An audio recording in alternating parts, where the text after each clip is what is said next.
Баяр баясгаланг олхон. Монгол эмэгтэйн Христ рүү ирсэн аялал. 6 дугаар бүлэг. Шарлоттод төр хугацаагаар амьдарсан нь. Сайн самар хүн буюу GSM-ийн үйлчлэлийн сургалтаар бэлтгэгдснийхээ дараа Янжмаа орон нутгийн асрамжийн газар Хойрхангийн хүүхдүүдэд мэрэгшсэн зөвлөгөө өгөх ажилд оров. Түүний үйлчлүүлэгчид нь суллагдсан хоригдлууд болон үнэт итлийг нь хулгайлцдаг асуудалтай огд байв. Тэр зөвлөгөө өгөх эрхийн ба баптизм хүртсэн гэрчилгээ GSM-ээс ирсэн цагт л Бетигийн зургийг байрлуулсан унтлагын өрөөнийхөө буланд хүмүүст зөвлөгөө өгч эхлэв. Харин хүдрээ бизнес хийж сайн орлоготой байсан тул гэрийн санхүүн зөвлөгөө өгөх цаг зав гаргах боломжийг олгосон юм. Ингээд 1 жил өнгөрөв. Тэрээр 2007 оны 10 дугаар сард сайн хөрш төрийн бус байгууллагыг Улаанбаатарт албан ёсоор бүртгүүлв. Байгууллагынхаа удирдах зөвлөл болон алсаас дэмжих сателлайт бүлгийг бий болгов. Энэ нь гадаад улс дахь GSM төвүүдийн залбирал ба өргөлөөр дэмждэг хэсэг хүмүүсийн нэгдэл юм. Харин дараагийн сард нь эмгэнэлт явдал тохиолдов. Янжмаа 3 дахь удаага жирэмсэн байхдаа сөсний чулуунаас болоод бөөлжин судсан бөглөрж ухаан алтан унж эмнэлэгт хүргэгдэв. Тэдгэрийг эмчлэхийн тулд эмчнэр түүнд урагт муугаар нөлөөлөх эм өгч мэдээ алдуулах учраас жирэмсэлтийг зогсоох нь дээр гэж хэлжээ. Тэрээр удаан хүлээсэн охин байх гэж таамаглаж байсан 3 дахь хүүхдийн амьдралыг харамсалтайгаар дуусгав. Хүүхэд 4 сартай байсан. Олон жилийн дараа Америкт ирсэн хойноо Монголд эмчнэр түүнд муу зөвлөгөө өгснийг хүүхдийн амийг аврах боломжтой байсныг мэдсэн юм.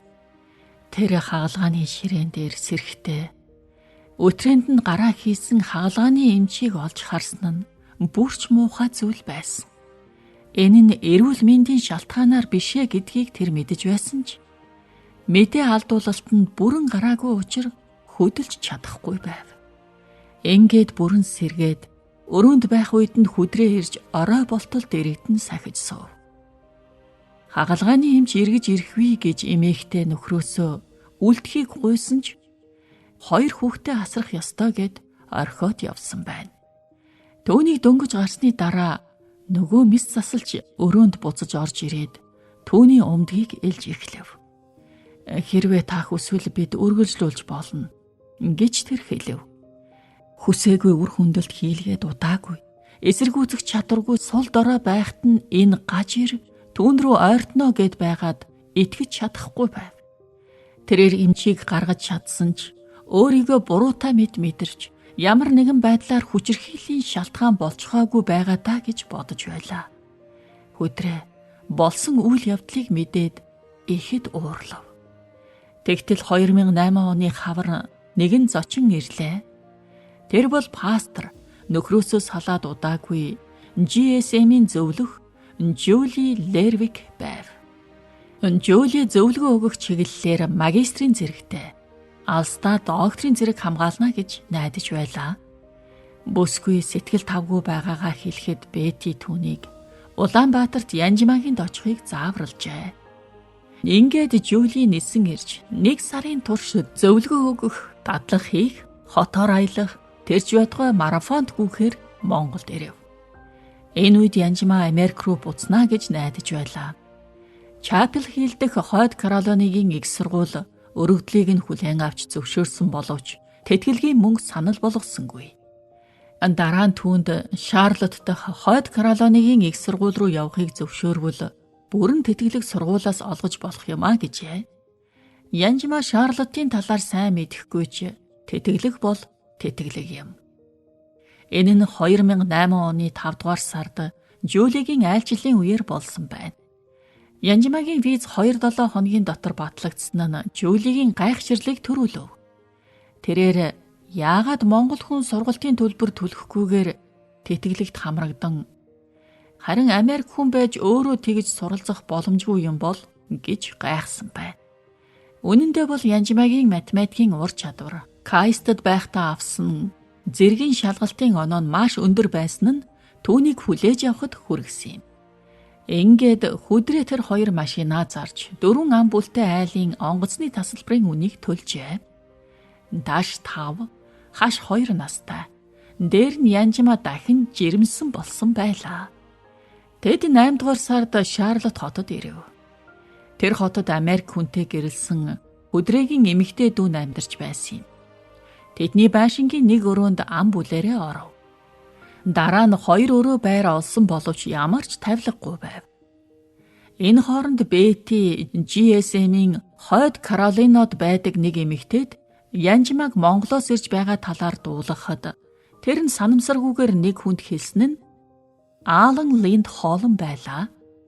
Тэрээр сүмийнхөө гэр бүлийн хамт бүхэл бүтэн орон сууцыг тогтжуулах тавилга, ахуйн хэрэгсэл, хувцас, тэр байтугай тоглоом хүүхдүүдэд нь авчирсан байна.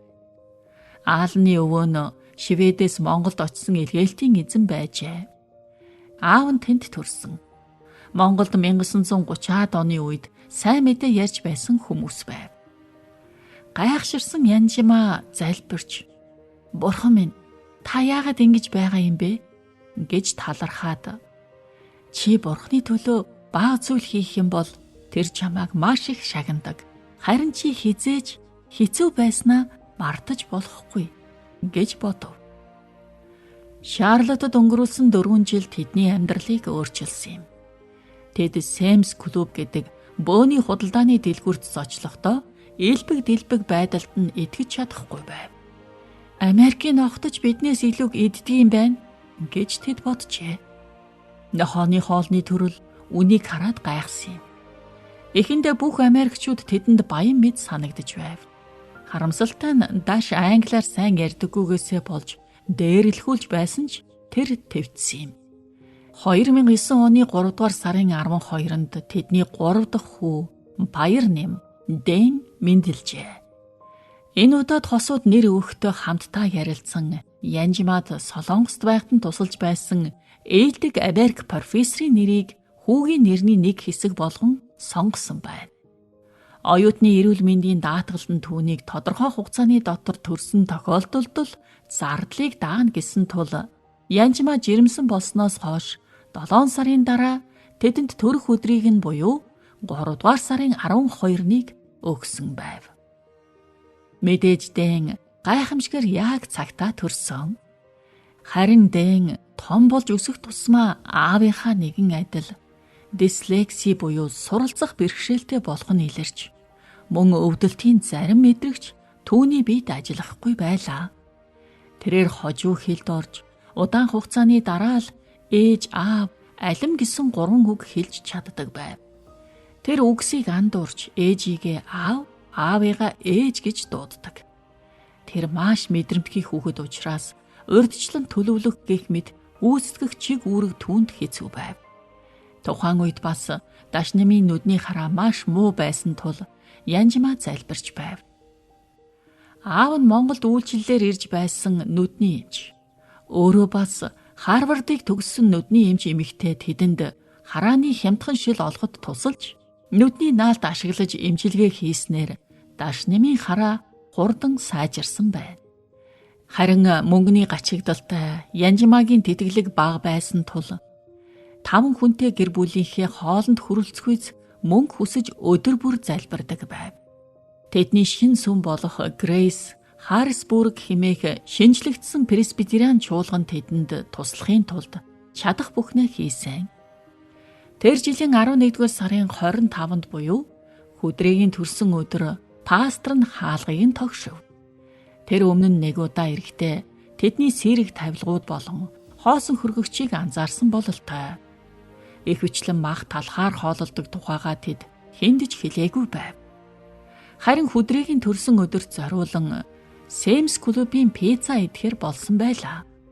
Тэгтэл пастор нь хэдэн хүмүүсийн хамт бүгд уудтай хоолтой орж ирээд зочны өрөөний шалан бүхэлдээ хоол хүнс болон гэр ахуйн эд зүйлсээр дүүрв.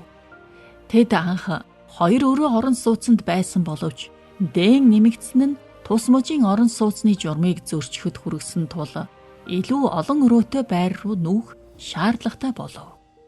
Гэвч байрны эзэн тэдэнд барьцааны $800 нь буцааж өгөхөөс татгалзжээ. Хөдрөө тэр хоёр энэ талаар залбирч байтал нэг өдрийн дараа салхины шилэн дээр нь $800-той дугтуу үлдээсэн байв. Тэд барьцаа мөнгөө заллуулсан тухайга хиндэж хэлээгүй байсан юм. Тэгээд сарын $800 түрээстэй хямдхан байр олсон боловч орчин нь сайнгүй байсан тул тэнд 1 жил амьдарчээ. Ингээд Бурханаас аюулгүй сайн газрыг гуйж залбирахад хариу нь ирэв. Пастор нь тэдэнд ээж нь асрамжийн газарт байгааг, мөн байшин нь эзгүй байгааг хэлж тэднийг тийшээ нүүлгэв. Тэр байшин ундлагын 3 өрөөтэй, илүү тоглог орчинтой, сургуулийн дүүрэгт байрлалтай бөгөөд сарын түрээс нь ердөө $500 байлаа. Мөнгө ийхүү хачиргалтай байдлаар орж ирсээр байв. Мөн үргэлж ямар нэг байдлаар хангагдан тэд үргэлж идэх хоолтой байдаг байлаа. Ингээд 2 дахь жилдээ хүдрээ зүрхний шигдээсээр өвдсөн 3 дахь тохиолдол болов. Өмнөх 2 тохиолдлын нэг нь Монголд, нөгөө нь Калифорнид аялах үеэр болж байжээ. Энэ удаа гадаа бороо хасгарч байв. Хүдрээ гэр бүлийнхээ машиныг жолоодож явах үедээ Шарлотт хотын нэг гэрлэн дохион дээр зогсохдоо хөдөлж чадахгүй байгаагаа олж мэдэв. Цагдаагийн машин ирж зогсоод түүнийг машинаараа араасаа дагаж эмнэлэг рүү явцгаая гэхэд хүдрээ жолоо барьж чадахгүйгээ цагдаад хэлжээ. Энэ хооронд Янжмаа хүдрийг ирж авахыг хүлээж байтал совилогч удастаж түүнийг эмнэлэгт хагалгаанд орохоор бэлтгэж байна гэв. Тэрээр бэр дүү Индрагаар хүүхдүүдээ асруулж борон дунд эмнэлэг рүү унаа хүлслэн явлаа. Эмнэлэг рүү явж байхдаа тэрээр пастор руугаа ярьж залбирахыг гуйж дараа нь өвдөг сүгдэн уйлж эхэлсэн юм. Бурхан минь, таны яв гэсэн газар явъя. Таны хий гэснийг хий. Та хүнд дааж чадхаас нь илүү зовлон өгдөггүй. Түүнийг битгий өхүүлээч гэж тэр залбирав. Тэрээр дахин өвдөг сүгдэн нүрээрээ газар наан залбирч, гадаад улсад 3 жижиг хүүхэдтэйгээ нөхрийгөө өгөхийг би төвчж чадахгүй. Та бидний төвчж чадхаас илүүг өгөхгүй гэж хэлсэн. Би хангалттай даасан. Харин үүнийг л дааж чадахгүй. Ханыг минь битгий эрт аваач хэмээн залбирав. Ингээд хүдрээ яаралтай тусламжийн өрөөнд сэрэхэд хажууд нь Янжмаа байлаа. Эмч маргааш нь зүрхийг нь үзээд урд өдөр нь шигдээс болж ирсэн гэж бодохгүй байна. Ирүүл байна гэд гайхын хэд шалгав. Маргааш нь нартай өдөр байлаа. Хүдрээгийн би нилээд дээрдэв. Гэвч 7 хоногийн дараа түүнд $100,000 төлбөрийн нэхэмжлэл иржээ. 3 хоногийн дараа өөр нэхэмжилдэг компаниас утасдаж мөнгөө нэхэхэд нь хүдрээ төлөх мөнгөгүй гэж хариулав. Тухайн үед тэрээр орон нутгийн коллежид суралцаж байсан бөгөөд Янжмаа түнд зөвхөн томоохон гамшигыг хамарсан оюутны эрүүл мэндийн хямдхан даатгал авсан байжээ. Янжмаад Бурхан жижигхэн үсгээр бичсэн хэсгийг унш гэж хэлэх мэд сэтгэгдэл төрөх хүртэл хосууд залбирав. Тэд эрүүл мэндийн даатгалын гэрээгээ дахин харж хамгийн арын хуудасны доод хэсэгт жижигээр бичсэн зүрхний шигдээс цус харвалт зэргийн эмчилгээний төлбөрийг бүрэн төлнө гэснийг олж уншаад алмаарав. Тэгээд өөр нэхэмжлэгч талыг даатгалын компанитай холбож өгснөөс хойш тэднээс дахин нэг ч үг сонсоогүй. Ингэж албадуулсан амс хийлт нь 2009 он хүртэл сүнслэг амьдрал нь бүлээхэн байсан хүдрээг өөрчилсөн юм.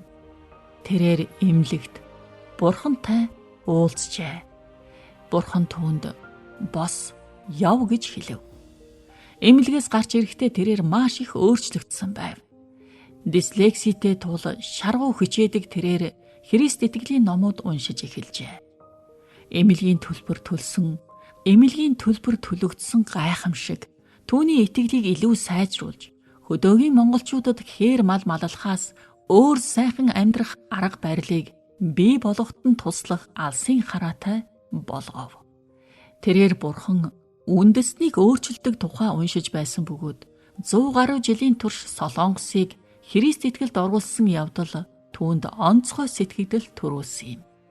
Бурхан ч бас Монголын төлөө ийм юм хийх болов уу гэж тэр бодов. Түүхийн эдийн засгийн өсөлтийн үед 2011 онд Монгол улсын эдийн засаг 17%-аар тэлж, дэлхийн хамгийн хурдцтай хөгжиж буй эдийн засаг болов. Тухайн үед Хятад улс өөрийн бараа бүтээгдэхүүнийг дэлхийн бусад улстай холбох, Аз тивийг дамсан бүтээн байгуулалтын төсөл болох бүс ба зам санаачилгаа нээх гэж байжээ. Хойд зүгт орших Монгол улс алт зэсэл, лити, уран, нүүрсний уурхаануудтай тул дэлхийн хамгийн том олон улсын тээвэр зуучлалын төв болж магад байв. Говийн 5 толгой бол дэлхийн хамгийн том нүүрсний уурхай юм. Монголын ирээдүй гэрэлтэй байсан нь ойлгомжтой. Хөдрөө илүү хариуцлага үүрч, Америк дахь Монголын үндэсний худалдаа аж үйлдвэрийн танхимын төлөөлөгч болоод хаяа Вашингтон ДС рүү явдаг болсон нь цалинтай ажил биш байв. Тэр машин угаах, хуучин машин худалдаж авах, худалдаалах зэрэг олон сонирхолтой ажил хийдэг болсон нь түүний хувьд жинхэнэ бэлэг байсан билээ. Хэдийгээр их хямралын ихэнх үед Шарлотт хотод ирсэн ч тэд ерөөсөө өрөнд орж байгаагүй юм. Шарлоттод ирсний 4 дахь жил болж байсан 2012 онд хүдрээ хөдөлгөөнтэй болж эхлэв. Монгол улсын баруун хязгаарт орших алслагдсан Ховд аймгийн төлөөлөгчтэй Америкийн нэгдсэн улсад таарч, үйлчилж тэдэнтэй яриа өрнүүлсэн нь хүдрээд үн сэтгэгдэл үлдээв. Ховд аймгийн хөгжил Улаанбаатар хотынхоос хавьгүй дулмаг юм. Тэр тийшээ үнэхээр очмоор байсан нь Янжмаг хүнд байдалд оруулав. Яагад гэвэл түүний хэрэглээний математикийн докторийн ажил нь хараахан дуусаагүй байжээ. Мөн тэр төгсөөд Америкт сайн ажил хийхийг хүсэж байлаа. Түүний удирдагч Станислав Молчанов түүнийг докторийн ангийн бүх хичээлээ авч бас бүх шаардлагыг хангасан учраас зөвхөн диссертацаа хийхэд болно гэж мэдэгдсэн байв. Янжмаа хэрвээ хүдрээгийн амийг аврах юм бол юу ч хамаагүй хийнэ гэж хэдэн жилийн өмнө бурханд амласнаа санаж одоо түүнийг нөхрөө гэр рүү дагаж явахаар дуудаж байгааг мэдрэв. Энэ үед түүний сэтгэл маш их хямарч сэтгэлээр унсандаа 3 өдөр дараалан Солонгосын олон ангид кино өдөржин үзэж өрөөндөө хорогдсон бөгөөд ийм байдалтай удаан байж болохгүйгээ мэдээд Бэти зөвлөгч рүүгээ уцтаж нөхцөл байдлаа хэлэхэд Бэти чи ууланд авирч байна Янжмаа. Хин үүнийг амархан гэж хэлсэн юм бэ? Гоншгонхоо болж хийх ёстойгоо л хий гэж хатуухан хариулт өгөв. Ингээд 5 дугаар сард хүдрээ хүүхдүүдийн хамт Монгол руу явж 8 дугаар сар гэхэд Янжмаа судалгаагаа 1 жилийн өмнө дуусгав. Тэрээр диссертацаа амжилттай хамгаалж Шарлотт дахь Хойд Каролинагийн их сургуулиас докторийн зэрэгээ авав. 5 дахь жилдээ математик загварчлал, том өгөгдлийн шинжилгээний талаарх судалгаагаа хэвлүүлэхийг төлөвлөж байсан ч өөр цагийг хүлээх хэрэгтэй болов. Америкийн нэгдсэн улсын зохиолч, сэтгүүлч Жулия Дewey-ний бичсэн Баяр баясгалан олхон буюу Монгол эмэгтэйн Христ рүү ирсэн аялал номын 6 дугаар бүлгийг та хүлээн авч сонслоо.